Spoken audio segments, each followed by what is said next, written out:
আপনাদের সবাইকে স্বাগত জানাই। আমি শাহরিয়ার জামিল। আমার ফেসবুক পেজ এবং ইউটিউব চ্যানেল ইজি এডুকেশন বিডিতে সবাইকে জানাই ঈদের শুভেচ্ছা, ঈদ মোবারক। আজকে আমরা নতুন ধরনের একটা জিনিস শিখব এবং এটা একদম মজা করার জন্যই করা। সেটা হচ্ছে আজকে আমরা স্টাইলাস পেন বানাবো। স্টাইলাস পেন কি জিনিস? এমন একটা পেন যেটার সাহায্যে আমরা মোবাইলে টাচ করলে সেটা একদম কলমের মতো ব্যবহার হবে। অর্থাৎ দামি যেই ফোনগুলোতে একটা করে কলম দেওয়া থাকে, সেই কলমগুলো দিয়ে যেমন ফোনটাকে টাচ করলে অনুযায়ী চালানো যায়, সেরকম করে আমরা চালানোর চেষ্টা করব। দেখি এরকম একটা কলম কীভাবে বানানো যায়। প্রথমে আমাদের এরকম একটা কটন বার লাগবে। সেই কটন বারটাকে এরকম করে ছোটো সাইজে কেটে নিতে হবে। তারপর আমাদেরকে খুব ভালোভাবে এই তারটাই কটন বারে পেঁচায় নিতে হবে। কটন বারটিকে তার দিয়ে পেঁচানোর পর দেখতে অনেকটা এরকম হবে। তো এরকম করে আমরা পেঁচায় নিব যাতে কিছু অংশ তুলার সাথে টাচ করে এবং বাকি অংশ এই কাঠের অংশটুকুর সাথে ভালোভাবে পেঁচিয়ে থাকে।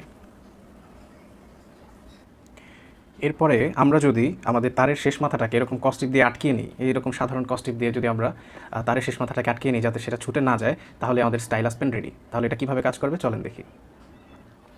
তুলার মাথাটাকে সামান্য ভিজিয়ে যদি আমরা এই তামার তারের উপরে হাত রেখে এটাকে ব্যবহার করি, তাহলে এটা হয়ে যাবে আমাদের স্টাইলাস পেন।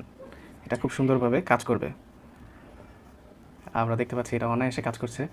তো আমরা খুব ইজিলি তৈরি করে ফেললাম একটি স্টাইলাস পেন সামান্য কিছু ইনগ্রিডিয়েন্ট দিয়ে, যেটা হচ্ছে একটি কটন বার, সামান্য একটু তামার তার আর একটু caustic. Thank you. Eid Mobarak.